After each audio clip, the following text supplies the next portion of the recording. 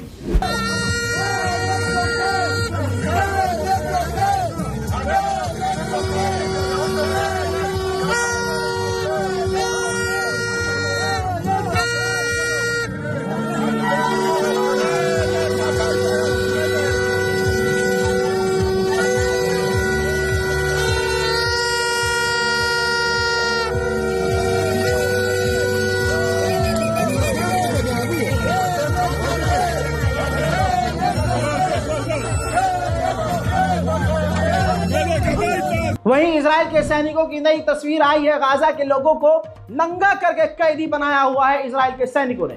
Hamas के नए leader Yahya Sinwar चाहते हैं कि हमास और इजराइल यानी गाजा और इजराइल की डील हो जाए, जंग बंद हो जाए, उसके बाद चाहे ईरान इजराइल भिड़ते रहे। मेरे दोस्तों, इजराइल जीत नहीं रहा है, बुरी तरह से हार रहा है।